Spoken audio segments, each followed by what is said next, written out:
सापकोटाज्यूको प्रतिको यो शोक सभामा उपस्थित सम्पूर्ण महानुभावहरूलाई मैले हार्दिक स्वागत गर्दै कार्यक्रम अगाडि बढाउन चाहे। मृतक सावित्री सापकोटा शहीद स्मृति केन्द्र नेपालकी आजीवन सदस्य हुनुहुन्थ्यो र उहाँले 2078 सालमा नै मृत्यु पश्चात आफ्नो पार्थिव शरीरलाई मेडिकल कलेजलाई सब दान गर्ने उहाँले सम्झौता गरे अनुसार उहाँको मृत्युपछि मेडिकल कलेजलाई सब हस्तान्तरण गरेर उहाँको सम्पूर्ण कार्य उहाँको इच्छाअनुसार पुरा भएको छ र आज हामी 5औं दिनमा उहाँप्रति भावपूर्ण श्रद्धाञ्जली सहित हामीले शोक यो शहीद स्मृति केन्द्र उत्तरबाट शोक सभा हामी गर्न गइरहेका छौँ र यो शोक सभामा उपस्थित सम्पूर्ण महानुभावहरूलाई मैले पुनः शहीद स्मृति केन्द्रको तर्फबाट स्वागत गर्दै यो शोक सभाको अध्यक्षता गरिदिन हुन यसै संस्थाका कार्यवाहक अध्यक्ष कुबेर बहादुर रिजालज्यूलाई अध्यक्षता ग्रहण गरिदिन अनुरोध गर्दछु। आजको यस शोक सभामा प्रमुख अतिथिको आसन ग्रहणको निमित्त हाम्रो नेपाल कम्युनिस्ट पार्टी माओवादी केन्द्रका स्थायी कमिटी सदस्य बाँके जिल्ला इन्चार्ज पूर्ण कुमारी सुवेदीज्यूलाई प्रमुख अतिथिको आसन ग्रहण गरिदिन हार्दिक अनुरोध। त्यसै गरी विशिष्ट अतिथिको आसन ग्रहणमा पूर्व प्रदेश प्रमुख हाम्रो पार्टीका विशिष्ट सदस्य केन्द्रीय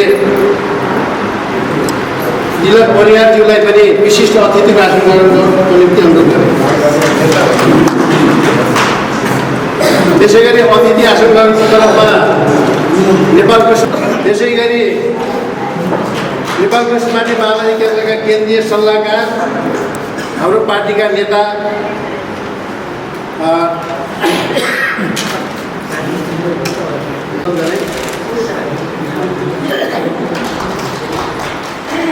अतिथि आसन ग्रहणकै क्रममा नेपाल कम्युनिस्ट पार्टी माओवादी केन्द्रका प्रदेश सल्लाहकार बलराम काफ्लेज्यूलाई पनि अतिथि आसन ग्रहण गर्न अनुरोध गर्दछु। त्यसै गरी प्रदेश परिषद सदस्य रेशम सापकोटाज्यूलाई पनि अतिथि आसन ग्रहणको निमित्त अनुरोध गर्छु।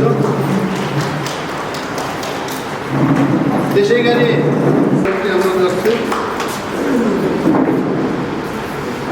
त्यसै गरी बैजनाथ गाउँपालिकाका पार्टीका अध्यक्ष प्रदीप विक अतिथि आसन ग्रहणको निम्ति अनुरोध गर्छु। त्यसै गरी हाम्रो यो शहीद स्मृति केन्द्र नेपालका संस्थापक र हाम्रो संस्थाका प्रमुख सल्लाहकार कान्तुराम गौतमज्यूलाई पनि अतिथि आसन ग्रहणको लागि अनुरोध गर्छु। हाम्रो यतै केसीज्यूलाई पनि अतिथि आसन ग्रहणको निम्ति मैले हार्दिक अनुरोध गर्छु। त्यसै गरी नेपाल कम्युनिस्ट पार्टी माओवादी त्यसै गरी यो कोलपुर नगरपालिका वडा नम्बर 9 का वडा अध्यक्ष उपेन्द्रनाथ योगीज्यूलाई पनि अतिथि आसन ग्रहणको लागि हामी अनुरोध गर्छु। त्यसै गरी प्राध्यापक जयकृष्ण नेपालीज्यूलाई पनि अतिथि आसन ग्रहणको लागि अनुरोध गरे। आयाम प्रतिष्ठान नेपालका सचिव हरि प्रसाद चालिसेज्यूलाई पनि अतिथि आसन ग्रहणको लागि अनुरोध गरे।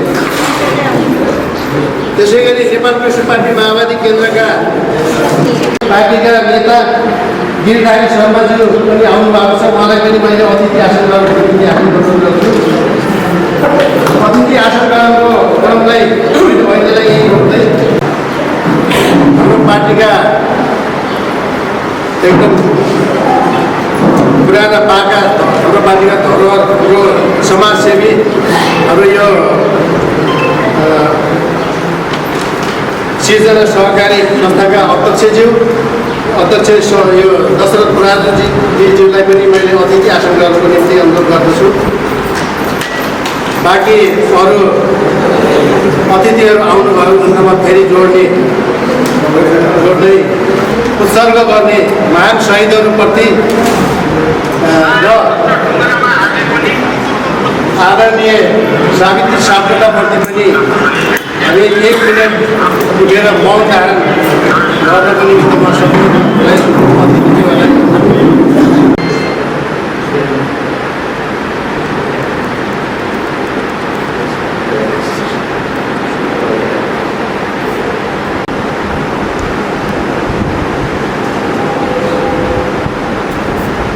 भएको थियो त्यो त सराहनीय नै छ। आज मृत्युपछि पनि उहाँले आफ्नो मृत्यु शरीरलाई दान गरेर MBBS अध्ययनरत डक्टरहरूको निम्ति एउटा चाहिँ अनुसन्धानको चाहिँ निम्ति उहाँले जुन मृत्यु शरीरलाई पनि काम लगाउनु भएको छ। हाम्रो धर्म संस्कार परम्परा अनुसार हामीले दाह संस्कार गरेर जलाएर त्यसलाई खरानी बनाएर बोलाउने मृत शरीरलाई उहाँले मृत शरीरलाई पनि काम लगाउनु भएको छ। त्यो एउटा अनुपम उदाहरण बन्नुभएको छ। बाँकी जिल्लामा अरूले पनि त्यो शरीर दान गर्ने पूर्व सम्झौता गर्नुभएको भन्ने सुनेका छौँ। नरेन्द्रजन पिटर त्यस्तै कमरेड परेन्द्रले पनि र हाम्रो अरू नेताहरूले पनि कैयौँले गर्नुभएको छ। तर त्यो गर्ने मध्येमा पनि उहाँ 1 नम्बर पहिलो पल्ट बाँकी जिल्लामा पहिलो नै एउटा चाहिँ दाह संस्कार गरेर 13 दिनसम्म काजक्रिया गरेर स्वर्गमा गइन्छ, त्यो गरिएन भने नर्कमा गइन्छ भन्ने खालका जुन अन्धविश्वासका भ्रमहरूलाई चिर्दै उहाँले जो एउटा साहसिक कदमको निमित्त एउटा उदाहरण दरो उदाहरण हो। जो कोहीले गर्न सक्दैन त्यो उहाँले एउटा हाम्रो अन्धविश्वासलाई ठुलो चुनौती दिन सक्नुभयो। त्यसको निम्ति पनि उहाँ सबैको निम्ति हामी यो समाजको निम्ति उहाँ सदा जीवित रहन रहेको जस्तै उहाँले काम गर्नुभएको छ। त्यसकारण उहाँप्रतिको आज हामी एउटा शोकमा छौँ। यो बोल्ने क्रममा शोक वक्तव्य दिने क्रममा अन्य कुराहरूमा पनि हामीले अन्य कार्यक्रमहरूमा हामी ताली बजाउने गडगडाट ताली बजाउने हुन्छ। तर आज म यहाँ सबैलाई अनुरोध पनि गरेँ हामी ताली बजाउने छैनौँ, किनभने हामी शोकमा छौँ। हामीले अभिवादन गर्न सक्छौँ होइन भन्दै मैले यो कार्यक्रम अगाडि बढाउन चाहेँ। हाम्रो एकजना आउनुभएको छ, मैले अतिथि आसन गर्न चाहेँ। नेपाल कम्युनिस्ट पार्टी माओवादी केन्द्रका केन्द्रीय सदस्य पार्वती पुन उषाज्यूलाई पनि यहाँ मञ्चमा आएर अतिथि आसन गरिदिन अनुरोध गर्छु र यहाँ सहभागी सबैले अबिर लगाई उहाँप्रति माल्यार्पण गरिदिन।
75 वर्षको उमेरमा असामयिक निधन भएको दुःखद खबरले सम्पूर्ण शहीद परिवार एवं बेपत्ता योद्धा परिवारहरू स्तब्ध तथा मर्माहत भएका छौँ। मृत्यु पर्यन्त स्वास्थ्य शिक्षालाई मद्दत पुर्याउने हेतुले मरणोपरान्त आफ्नो शरीरलाई दान मेडिकल कलेजलाई दान दिनुहुने साहसी एवं प्रेरणादायी समाजसेवी सदस्यप्रति भावपूर्ण श्रद्धाञ्जली व्यक्त गर्दछौँ। साथै शोक संतप्त परिवारजनमा हार्दिक समवेदना व्यक्त गर्दै आजका दिन शोक सभा गर्दै उहाँप्रति शोक प्रस्ताव पारित गर्दछौँ। प्रति हाम्रो शहीद स्मृति केन्द्र नेपाल संस्थाको तर्फबाट यो संस्थाका संस्थापक र हालका प्रमुख सल्लाहकार कान्तुराम गौतमजीलाई आफ्नो शोक मन्तव्य राखिदिन मैले हार्दिक अनुरोध गर्छु।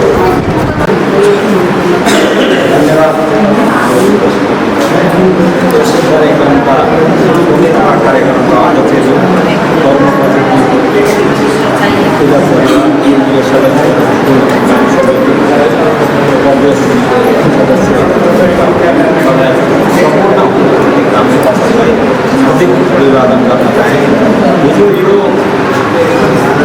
भवन सुरु गर्दै गर्दा फोरेनजी अध्यक्ष उपाध्यक्ष हामीले जिरोदेखि सुरु गर्नुपर्छ भनेर राति 12 बजेसम्म पनि यो संस्थालाई अगाडि बढाउन काम गरेर अब आज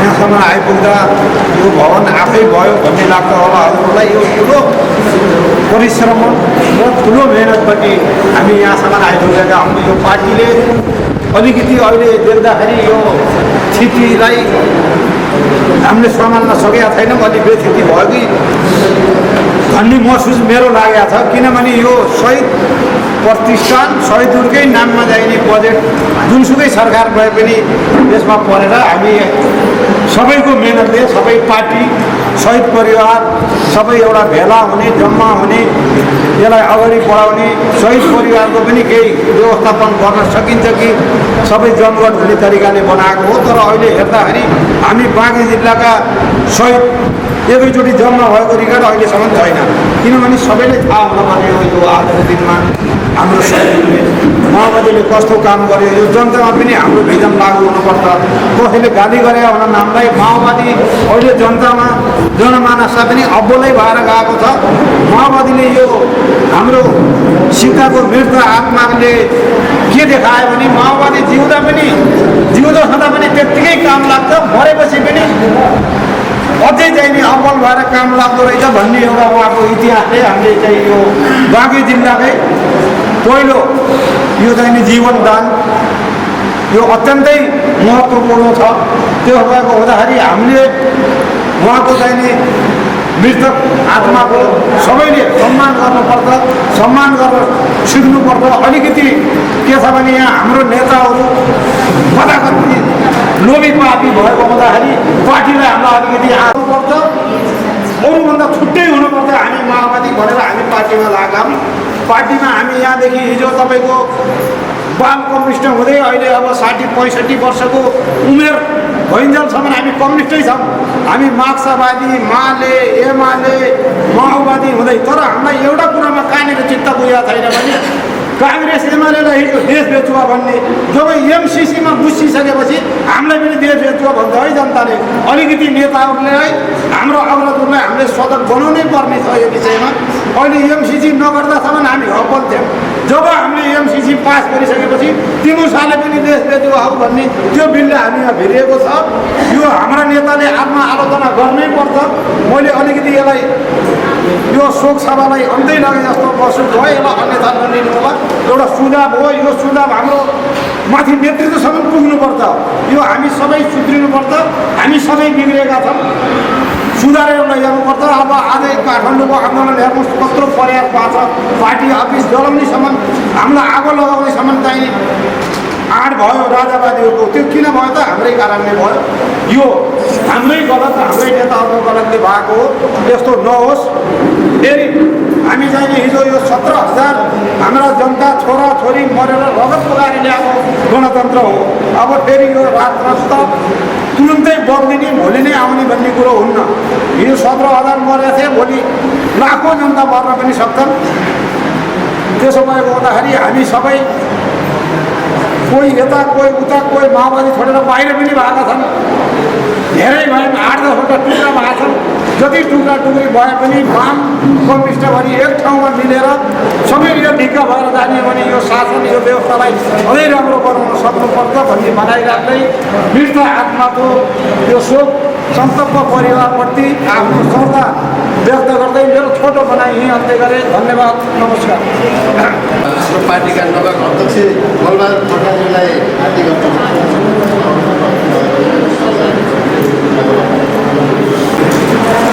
हाम्रो पार्टीका केन्द्रीय सल्लाहकार सदस्य, खास गरी आज यो जुन छानामा नि हामी बसेका छौँ र उहाँको देनबाट आज हामी यो कोलपुरको पार्टी र माओवादी पार्टीको छत्र छाया बनेको छ। खास गरी हाम्रो पार्टीका आदरणीय नेता ओमप्रकाश केसी प्रयत्न कि धर्मपत्नी, हाम्रो पार्टीकी सक्रिय सदस्य, पार्टीकी महिला नेत्री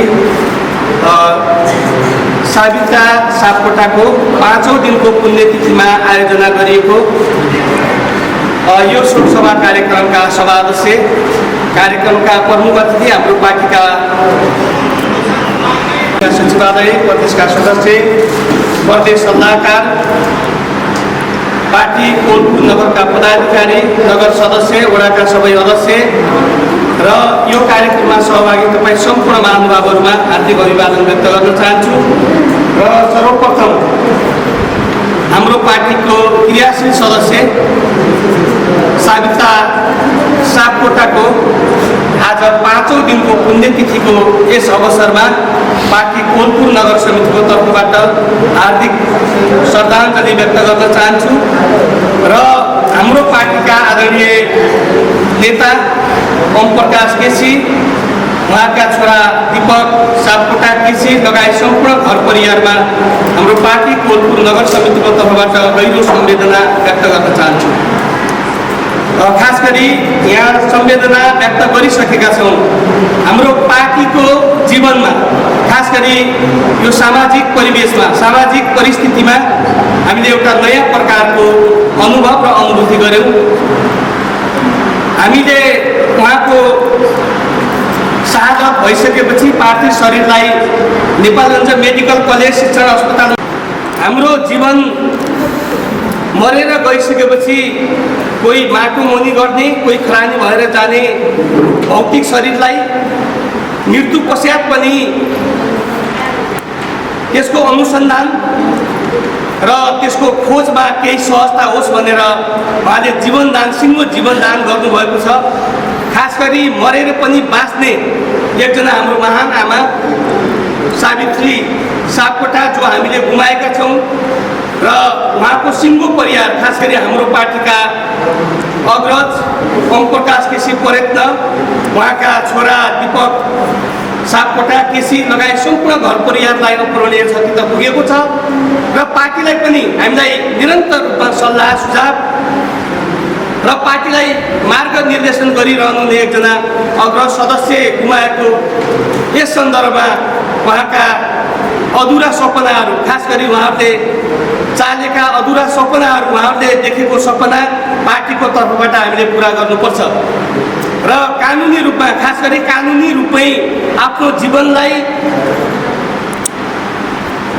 उहाँले अनुसन्धानका लागि नेपालगञ्ज मेडिकल कलेजमा उहाँले एउटा प्रमाणको रूपमा 2077 सालमा नै उहाँले जीवनदान दिने कागज गरिसक्नु भएको रहेछ र हाम्रो पार्टीका नेता ओमप्रकाश केसीले पनि गर्नुभएको छ। बाँके जिल्लामा हामीले त्यहाँ चिसापानी मेडिकल कलेजमा गइसकेपछि हामीले थाहा पायौँ र हाम्रो पार्टीको तर्फबाट 5 जना नेताहरूले, खास गरी हाम्रो पार्टीका नेपालगञ्जका अग्रज, हाम्रो पार्टीका नेता नरेन्द्र जङ पिटरले पनि जीवन दान गर्ने एउटा पत्रमा हस्ताक्षर गर्नुभएको रहेछ। हाम्रो सामुन्ने हुनुहुन्छ आजको यो पार्टीको प्रमुख अतिथि पनि हुनुहुन्छ पूर्णा कुमारी सुवेदी। हाम्रो पार्टीका नेता प्रकाश सुवेदीले पनि जीवनको अन्तिम उत्तरार्धमा जीवनलाई दान गर्ने, खास गरी सामाजिक क्षेत्रमा अध्ययन गर्ने, MBBS पढ्ने डाक्टरहरूको लागि केही खोज बनोस् भनेर हाम्रो पार्टीको तर्फबाट एउटा नयाँ सामाजिक कार्यको थालनी गर्नुभएको छ। त्यस कारणले पनि हामीले उहाँहरूलाई सदा सर्वदा जीवित रहिराख्ने एउटा माध्यम हामीले भेटाएका छौँ।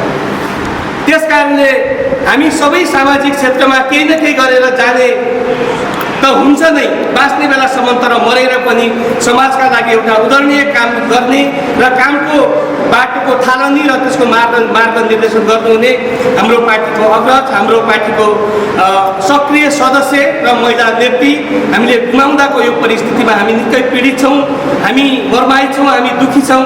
यस सन्दर्भमा आमाप्रति हार्दिक श्रद्धासुमन व्यक्त गर्न चाहन्छु र अन्तमा परिवारप्रति गहिरो संवेदना व्यक्त गर्दै उहाँका अधुरा सपना पार्टीको तर्फबाट पुरा गर्ने प्रतिबद्धतासहित मेरो शोक मन्तव्य यही अन्त्य गर्न चाहन्छु। नमस्कार, अभिवादन।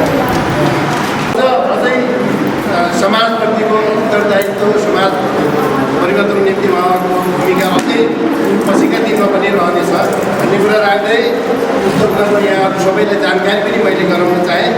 र अब शोक मन्तव्यको क्रममा हाम्रो आजका विशिष्ट अतिथि तिलक परिवारज्यूलाई आफ्नो शोक मन्तव्य राखिदिन मैले हार्दिक अनुरोध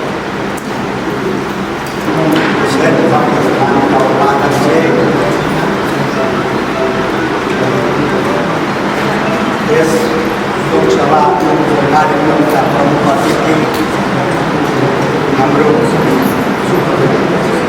पार्टी नेकपा माओवादीका सदस्य, पार्टी जिल्लाको इन्चार्ज र संविधान सभाका उपसभामुख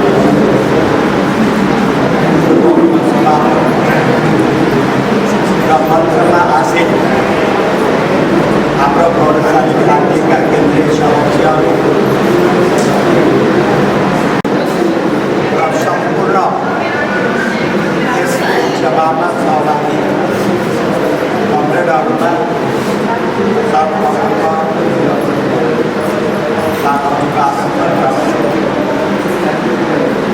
आज हामी हाम्रा पुराना कमरेड ओम प्रकाश सार्वजनिका धर्मपत्नी सावित्री सापकोटाको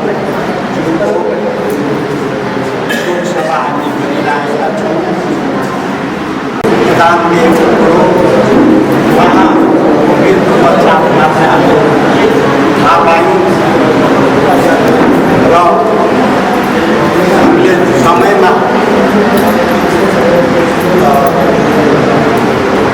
जो कुरो उहाँहरूले काम गरेर जीवित छँदाखेरि पनि सिङ्गी समाज रूपान्तरको निम्ति उहाँहरूले योगदान पुर्याउनु, अब मृत्यु पर्यन्त पनि समाज रूपान्तरणको निम्ति महत्त्वपूर्ण योगदान गर्नुभएको छ र उहाँको मृत्यु अमर रहेको छ र समाजको निम्ति निकै महत्त्वपूर्ण योगदान मृत्यु पर्यन्त पनि गर्नुभएको छ। उहाँप्रति हार्दिक श्रद्धाञ्जली व्यक्त गर्न चाहन्छु। उहाँका शोकाकुल परिवारजनमा कमरेड ओम प्रकाश केत्री, उहाँका छोरा बुहारी नातिनाहरू समेतलाई प्रति हामी गहिरो संवेदना प्रकट गर्न चाहन्छौँ। यसको सँगसँगै त्यहाँको बिचमा त्यसमा पनि उहाँले जुन आँट गर्नुभयो आफ्नो शरीर दान दिने, त्यो निकै ठुलो महत्त्व राख्छ। अर्को कुरा हाम्रो समाजमा ब्राह्मणवादी चिन्तन प्रवृत्ति छ, ऋषि मुनिहरूले सृजना गरेको जो विचार छ, ब्रह्माण्डवादको विचार छ, आउँदैन। त्यसकारण हामी समाजमा जुन किसिमको अन्धविश्वास, रीतिरिवाज र विभिन्न संस्कार र संस्कृतिले जगडिएका छौँ, त्यो जगडिएको संस्कारको जालमा जो बाँधिएको समाजमा उहाँले जुन आफ्नो जीवन शरीरको दान दिने आँट गरेर त्यसलाई केही हदसम्म चाहिँ जाललाई चकनाचुर पार्ने, त्यो जाललाई चाहिँ च्याठेर फाल्ने आँट जो गर्नुभयो त्यो एकदमै सराहनीय छ, त्यो एकदमै स्मरणीय छ र त्यस खालको आँट अरूले पनि गर्दै जाउँ भन्ने नै हो। त्यो आँट चाहिँ नि सबैमा आओस्, त्यो खालको चाहिँ नि आँट हामीले सबैले गऱ्यौँ भने समाजमा एक खालको चाहिँ अन्धविश्वासलाई पनि चिरफार गर्न सक्छौँ र समाज रूपान्तरणमा पनि हाम्रो योगदान पुग्ने छ भन्ने कुरो मलाई लाग्छ। अनि एक सँगसँगै यस्तो शोक सभामा हामीले अरू केही नभए पनि हामीले एक दोस्राप्रति संवेदनाहरू, एक दोस्राप्रतिको सहानुभूतिहरू प्रकट गर्ने जुन अवसर जाने जुटाइदिएकोमा शहीद प्रतिष्ठानप्रति म हार्दिक धन्यवाद ज्ञापन गर्दै र यो कार्यक्रममा चाहिँ सहभागी सबैमा पुनः एकपटक अभिवादन टक्राउँदै बिदा हुन्छु। हजुर धन्यवाद। धन्यवाद। हाम्रो उपस्थित भइदिन भनेर बोलाएको थियो भनेर देखिन मैले, आउनु आएको थियो भन्ने सुने। तारा सापकोटाजी हाम्रो पार्टीका स्थायी समिति सदस्य पूर्णकुमारी समितिलाई राखिदिन मैले हार्दिक त्यस शोक सभाको अध्यक्षता गरिराख्नुभएका शहीद स्मृति केन्द्रका कार्यवाहक अध्यक्ष कमरेड, पार्टीका केन्द्रीय सदस्य कमरेडहरू, पार्टीका नेता संविधान सभा सदस्य कमरेड, प्रदेश सदस्य कमरेडहरू र यहाँ सहभागी सम्पूर्ण कमरेडहरूमा मेरो हार्दिक न्यानो अभिवादन, लाल सलाम। कमरेडहरू, हामी जन्मेपछि एकचोटि सबै मर्नुपर्छ। हामी मर्नै जन्मेका हौँ। हामी कोही पनि अजम्बरी भएर बाँच्ने कोही पनि यो जीवनमा यो विज्ञानको नियमले पनि दिँदैन। त्यसो हुँदाखेरि हामी सबै मर्नै जन्मेका हौँ, हामी सबै मर्छौँ।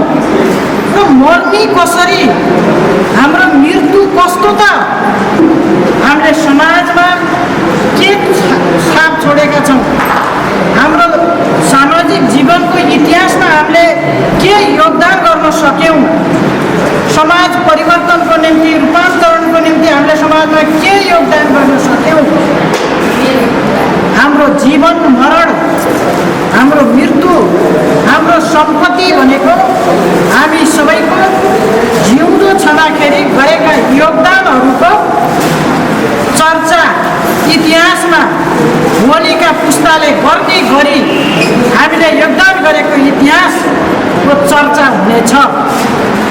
कमरेड माओले भन्नुभएको छ, कसैको मृत्यु पहाडभन्दा पनि गर्नुको छ, कसैको मृत्यु पाठभन्दा पनि हुनुको छ। हो, हामी समाजमा यही दुईटा तरिकाको मृत्युवरण गरेका छौँ।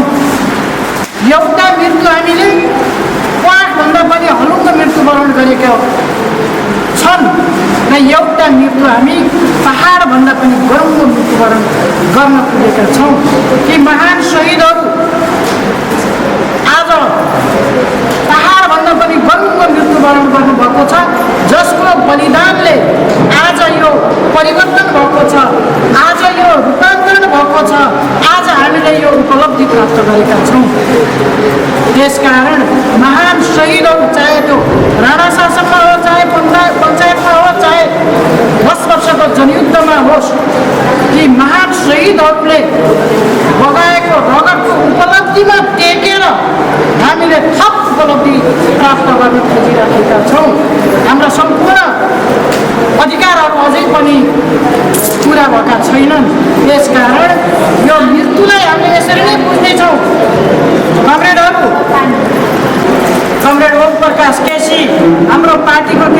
सल्लाहकार सदस्य हुनुहुन्छ र उहाँको जीवन सङ्गिनी उहाँ सँगसँगै युद्धमा आन्दोलनमा लाग्नुभयो, उहाँ सँगसँगै समाज परिवर्तनमा लाग्नुभयो, उहाँ सँगसँगै क्रान्तिमा होमिनुभयो।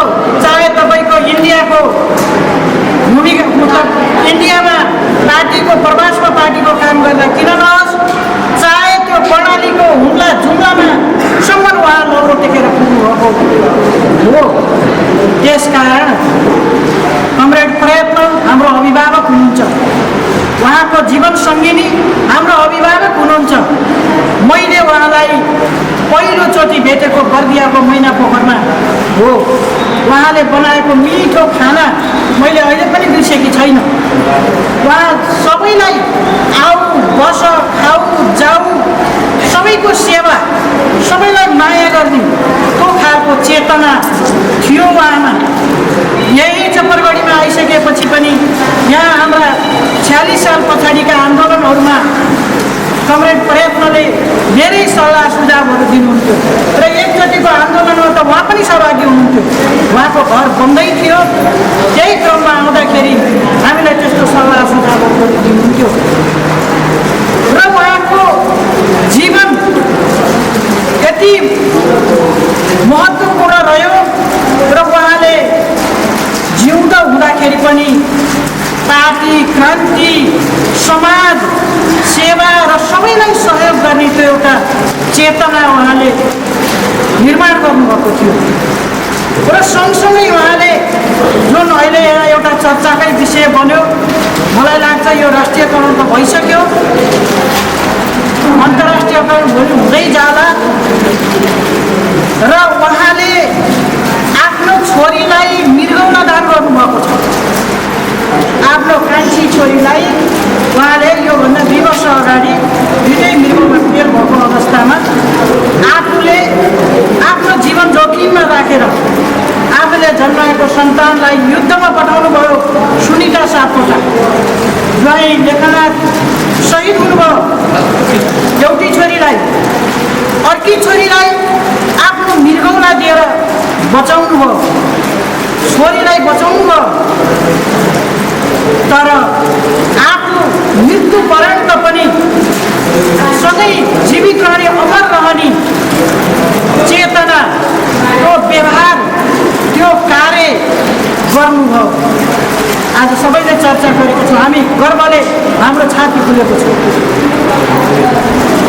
हामीले संसदमा हुँदा, पहिलोचोटिको संसदमा हुँदा हामीले छलफल गरेका थियौँ कि यो इच्छा मृत्यु, जीवनदान, यो विषयमा पनि हामीले छलफल गर्नुपर्छ भनेर छलफल चलाएका थियौँ। त्यति बेला केन्द्रीय पत्रकार भैरव रिसाल म सम्झिन्छु, उहाँले पनि यो विषयमा छलफलमा भाग लिनुभएको थियो। नरेन्द्रजन पिटर, हामी यी विषयमा छलफल गरिरहेका थियौँ। तर आज बाँके जिल्लामा पहिलोचोटि आफ्नो मृत्यु पर्यन्तको आफ्नो पार्थिव शरीरलाई एउटा युवा डक्टरहरू जसले बिरामीको जीवन उसको हातमा हुन्छ, बिरामीको जीवन उसले फेरि पुनर्जीवन दिन्छ, ती डक्टरहरूले अनुसन्धान गर्नको निमित्त, उनीहरूलाई रिसर्च गर्नको निमित्त उहाँले आफ्नो पार्थिव शरीर जीवन मृत्यु पर्यन्त पनि जीवन दान गर्नु। यति महान महिला नेता, उहाँ त्यस्तो धेरै पढे लेखेको पनि हुनुहुन्थेन र हामी कहिलेकाहीँ अन्तरङ्गता छलफलहरू पनि गर्थ्यौँ, कहिलेकाहीँ हामी महिलाका उत्पीडनका कुरा पनि गर्थ्यौँ। उहाँ आवश्यकतामा उहाँ चाहिँ आन्दोलनमा लाग्नुहुन्थ्यो र फेरि घरको काम पनि सम्हाल्नुहुन्थ्यो। त्यसकारण आज हामीले उहाँलाई एउटा साहसी, एउटा सशक्त, दृढ इच्छा शक्ति भएको महिला नेताको रूपमा हामीले हाम्रो अभिभावकको रूपमा हामीले सम्झेका छौँ र सदा सर्वदा हामीले सम्झिरहनेछौँ र उहाँप्रति हार्दिक श्रद्धाञ्जली व्यक्त गर्न चाहन्छु र अन्तिम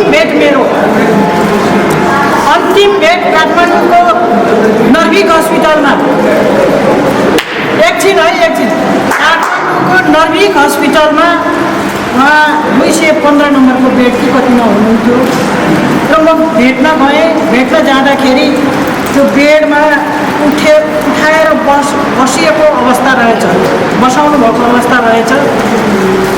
अनि अरू परिवारहरू पनि त्यहीँ हुनुहुन्थ्यो। मैले त्यो अवस्था त्योभन्दा अब राम्रो बोल्ने हाँस्ने अवस्थामा हाम्रा धेरै पार्टीका क्रान्तिका अन्य विषयहरूमा छलफल हुँदाखेरिका अवस्था मैले देखिराखेको र मैले त्यो अवस्था देख्दाखेरि म त सक भएँ, विक्षिप्त भएँ, स्तब्ध भएँ। मैले बोल्न पनि सकिनँ। छोरा दिपकले आमा आमा भन्दै बसेको आमालाई सुताउनु भयो उहाँले। अनि त्यसपछि म चाहिँ अब बोल्नु पनि छैन, बस्नु पनि छैन, होस पनि आधा आधी छ जस्तो अवस्थामा मैले भेटेँ। त्यो नै अन्तिम भेटघाट रहेछ र उहाँका धेरै कुराहरू मलाई पनि सेयर गर्नुभएको थियो। त्यसो हुँदाखेरि हामी मृत्युलाई बुझ्ने सवालमा हामीले कसरी बुझ्ने भन्ने विषय कमरेडहरूले बुझ्नुहुनेछ। र एउटा कुरो अब यो मृत्युपर्यन्त जीवनदान गर्ने भन्ने कुरो अब हामीले आँखा दान गऱ्यौँ भनेदेखि आँखा नहुनेहरू भनौँ न, आँखा देख्न नसक्नेहरूलाई एउटा दोस्रो जीवन प्राप्त हुन्छ। त्यसो हुँदाखेरि मैले त आगार 66-67 सालमै गरिसकेको हो। नगर अध्यक्षले भन्नुभयो हाम्रो प्रक्रिया अलिक ढिलो गरिदिनु भयो, बाहिर आएको त छैन, तर हामीले चाहिँ त्यो मृत्युपर्यन्त आफ्नो शरीर दान गर्ने, अङ्ग दान गर्ने घोषणा गरिसकेका छौँ हामी दुईजना बुढाबुढी। त्यसो हुँदाखेरि मैले के अनुरोध गर्छु भनेदेखि यो माटोमा बढ्ने र यो खरानी हुने शरीरलाई हामीले समाजमा अरू मान्छेहरूलाई उपयोग हुने, हामीले दान गरेका चिजहरूलाई नयाँ जीवन दिने अवस्था सिर्जना हुन्छ। तपाईँहरूले सुन्नुभएको छ कि एकपल्ट भारतमा 6 वर्षको बच्चा गाडीबाट एक्सिडेन्ट भयो। उसले के भन्छ जीवन पर्यन्त पनि अरूलाई बचाउने, अरूलाई जीवनदान गर्ने, अरूको चाहिँ जीवनमा चाहिँ एउटा नयाँ उत्साह ल्याउने खालका कामहरू हुन्छन्। त्यसकारण कमरेडहरू हामीले जति सक्छौँ आँखा पनि दान गरौँ, हाम्रो शरीर पनि दान गरौँ। भोलिका युवाहरूलाई, भोलिका पिँढीलाई ती कामयाबी हुन्छन्, तिनीहरूको जीवनमा सार्थक पुनर्जीवनको चाहिँ अनुभूत हुन्छ। त्यसकारण यी सबै विषयलाई हामीले अध्ययन गरौँ, मनन गरौँ र हामी जन्मेर मृत्यु हुँदाखेरि हामीले के लिएर जान्छौँ त भन्दा हामी सबैले कमाएको त्यही सम्पत्ति र इज्जत र प्रतिष्ठा हो। पैसा त कति हुन्छ, पैसाले मान्छेको जीवन पाइँदैन, पैसाले मान्छेको जीवन रोक्दैन, मृत्युबाट रोक्न सक्दैन। तपाईँ अरबौँपतिहरू पनि तपाईँहरूले सुन्नुभएको छ नि, एकजना महिलाको एउटा फेसबुकमा आइरहेको छ, मैले मेरा कति जोर कपडा थिए, मेरा कति श्रृङ्गार प्रकारका महिलाहरू थिए, मैले कस्तो खान्थेँ, मेरा प्लेनहरू यतिवटा थिए, मेरा महलहरू यतिवटा थिए, तर आज म यो अवस्थामा छु भनेर लेखेको कुरो हामीले पढाएको छ। त्यसो हुँदाखेरि कमरेडहरू हामीले मृत्यु प्रयत्न पनि हामीले केही गर्न सकौँ। यो अरूले भनेर त हुँदैन कमरेडहरू, यो हामी भित्रैबाट आफैबाट जाग्नु पऱ्यो, आफैलाई महसुस हुनु पऱ्यो, आफैले त्यो चाहिँ आत्मसात गरेपछि मात्रै अब त्यो कार्यमा अगाडि बढ्न सकिन्छ। र अन्त्यमा मैले हाम्रो अभिभावक, हाम्रो प्रेरणाको स्रोत, महिला नेत्री सावित्री सापकोटाप्रति हार्दिक श्रद्धाञ्जली अर्पण गर्दै उहाँको शोकाकुल परिवार, उहाँको जीवन सँगै कमरेड ओम प्रकाश केसी, प्रयत्न दाई दीपक केसी, उहाँका छोरी ज्वाइँ, अन्य परिवारहरूमा हार्दिक गहिरो संवेदना प्रकट गर्न चाहन्छु। र हामी सबै उहाँका अधुरा सपनाहरू, उहाँले सिकाएको डोर्याएको एउटा आदर्श मार्गमा हामी सबै लागौँ। हाम्रो भविष्य त्यही सुनिश्चित छ र अझै पनि हाम्रो लक्ष्य उद्देश्य हामीले अझै पनि प्राप्त गरेका छैनौँ। अघि भनिसक्नुभयो, काठमाडौँमा विशाल जनसभा भएको छ। विशाल जनसभाले एउटा नयाँ सन्देश दिएको छ। हाम्रो पार्टीको एउटा आदर्श, एउटा निर्देशन, एउटा चाहिँ लक्ष्य भ्रष्टाचार, सुशासन र समाजमा सामाजिक न्यायका विषयहरू हामीले उठाएका छौँ र केही राम्रो गर्ने मान्छेहरूलाई, क्षमतालाई हामीले सम्मान गर्नुपर्छ भनेका छौँ। तपाईँले सुन्नुभएको छ, आज कुलमानको घिसिङको विषय पनि उठेकै छ। मैले त भन्छु मुटुको भगवान कोइराला हो भन्ने गरेका छ। आँखाको सबै नेत्र भनौँ न, नेत्र आँखाको चाहिँ डाक्टर सन्दुक रोहित हो। गाउँ गाउँमा गएर चाहिँ आँखाको उपचार गरेर मान्छेको जीवन नयाँ बनाइदिनु भएको छ। डक्टरहरूको हिसाबले उहाँहरूले पनि भन्नुहुन्थ्यो हामीले यी खेर जाने अङ्गहरू ठाउँमा सदुपयोग गर्नुपर्छ भन्नुहुन्थ्यो। अन्य डक्टरहरू पनि हुनुहुन्छ। ती डक्टरहरूका चेलाहरू अब त्यही मार्गमा अगाडि लाग्ने युवाहरूलाई हामीले यो शरीर दान गरौँ, यो मार्गमा लागौँ भन्दै फेरि यो लामो हुन्छ। यो नेताहरू लामै हुन्छ। पहिला त मेरा खुट्टा काम थिए सुरुमा भाषण गर्दाखेरि, पछि त अब सबैको एउटा प्रेरणाले अब यतिसम्म भइयो। यो सबैलाई म हार्दिक, यो भित्र हाम्रो प्रेम राई पनि पर्नुहुन्छ है। फेरि मलाई अलिकति प्रेरित चाहिँ ऊ गरिराख्ने हुनुहुन्छ। मैले त्यो व्याख्या गर्दिनँ। यहीँ चौरामा एउटा आन्दोलन थियो, चाहे 24 गते थियो कि अझै कुनै दिन नेपाल बन्दको दिन थियो। त्यसमा धेरै ठुलो हौसला दिनुभएको थियो, म त्यो बिर्सिन्न।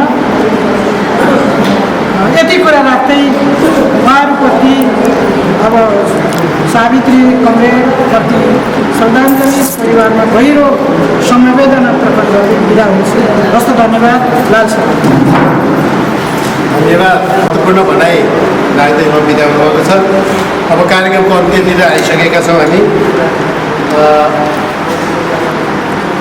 हामी यसै पनि कम्युनिस्ट भएकोले हामीले धेरै विज्ञानप्रति विश्वास गर्ने, अन्धविश्वासप्रति विश्वास नगर्ने भएको कारणले हामीले सामाजिक रूपमा, राजनीतिक रूपमा हामीले धेरै एउटा सबैभन्दा चेतनशील र समाजमा सबैभन्दा चेतनशील प्राणी हो भन्छौँ। तर पनि व्यवहारिक रूपमा, यो सांस्कृतिक रूपमा, सांस्कारिक रूपमा चाहिँ हामी परिवर्तन हुन धेरै गाह्रो विषय रहेछ होइन। हामीले हाम्रो परम्परा संस्कारलाई जुन मान्दै आएका छौँ त्यो अति नै रूढिवादी र अन्धविश्वासपूर्ण छ भन्ने कुरा हामी जान्दा पनि फेरि त्यो हामी छोड्न सकिँदै आउँदैन। तपाईँ हाम्रो जीवनमा हामीले भएका कुरा हो नि। तर यी सबै कुरालाई माफ गरेर जानुभएको छ आज सावित्री सापकोटाले। यी सबै कुरालाई चिरेर अगाडि बढ्न सक्ने साहस, त्यो चेतनालाई साँच्चै भन्यो भने हामी सबैले सलोट गर्नुपर्छ। लाख सलोट गर्नुपर्ने हुन्छ। त्यो हामी सबैको दिमागलाई उहाँले एक खालको झकझकाइदिनु भएको छ, सोच्न बाध्य बनाइदिनु भएको छ। संस्कारमा हामी कति रूपान्तरण हुन सकेका छौँ, कति सकेका छैनौँ भन्ने कुरा सोच्नुपर्ने ठाउँमा उहाँले हामी सबैलाई पुर्याउनु भएको छ। आज उहाँले जुन काम गर्नुभयो त्यो काम त्यो माटामुनि पुरेर गहिरो समवेदना प्रकट गर्दै म आजका यो सभाका अध्यक्षज्यूलाई सभा समापन गरिदिन हुन अनुरोध गर्दै म यहाँहरूबाट पनि बिदा हुन चाहन्छु। हस्, धन्यवाद। पार्टी माओवादी केन्द्र स्थायी समिति सदस्य तथा पूर्व उपसभापति पूर्णकुमारी सुवेदी आजका प्रमुख अतिथि, यस्तै नेपाल कम्युनिस्ट पार्टी माओवादीका धरोहर नेता र प्रदेश प्रमुख आजका विशिष्ट अतिथि तिलक विद्यार्थी, यस्तै नेपाल कम्युनिस्ट पार्टी माओवादी केन्द्रका केन्द्रीय सदस्य नरेन्द्र नेपाली, उषा लगायत नेपाल कम्युनिस्ट पार्टी माओवादी केन्द्रका प्रदेश सचिवालय र नेपाल कम्युनिस्ट पार्टी माओवादी केन्द्रका गोर्खा नगर र विभिन्न घर र तबकाबाट आज शोक सभामा उपस्थित हुनुहुने शहीद केन्द्रका सल्लाहकार समितिका साथीहरू तथा सदस्यज्यूहरू, यहाँहरूले आज सावित्री सापकोटाको शोक सभामा उपस्थित भई र उहाँको परिवारजनहरूले एउटा म धेरै भन्दिनँ, धेरै मभन्दा अगाडिको वक्ता साथीहरूले धेरै कुरा भनिसक्नुभएको छ, उहाँको जीवन कहानी भनिसक्नुभएको छ। र म के भन्छु भने शहीद स्मृति केन्द्रका संस्थापक र वर्तमान अध्यक्ष ओमप्रकाश सापकोटा केसीज्यूले के भन्नुभएको छ भने यो शहीद स्मृति केन्द्रको अक्षय कोष एउटा त छँदैछ, हामीले खडा गरेका छौँ र हाम्रो परिवारले फेरि पनि यस शहीद स्मृति केन्द्रलाई एउटा अक्षय कोष खडा गरेर गरिब निमुखा दलित अल्पसङ्ख्यक त्यस्ता ज्यानदार विद्यार्थी र विद्यार्थीका अभिभावकहरूलाई हामीहरूले सहयोग गर्ने वचनबद्धता गरेको छौँ। यो चाहिँ यो शोक सभामा भनेर सुनाइदिनु होला भनेर मलाई भन्नुभएको थियो र म यहाँसँग यो कुरा राखेको छु। र हामीहरूले जति पनि कुरा गरे पनि हामी शहीद स्मृति केन्द्र लगायत हाम्रो पार्टी मर्माहत छ र यो स्थितिमा हामीहरूले के सोचिरहेछौँ, के होला कस्तो होला भन्ने छ। तर मान्छे के हो भने मान्छे जन्मेदेखि एकचोटि मर्नै पर्छ र आजको यो शोकसभामा सबै आइदिनु भयो, सबैले यसलाई चाहिँ सफल पारिदिनु भयो। त्यसमा म फेरि धन्यवाद दिँदै सावित्री सापकोटाको आत्माको चिर शान्तिको कामना गर्दै र सम्पूर्ण उहाँको परिवारजनको सद्भाव र गर्दै म आजको यो कार्यक्रम यही समापन भएको घोषणा गर्छु। हस्त धन्यवाद सबैलाई।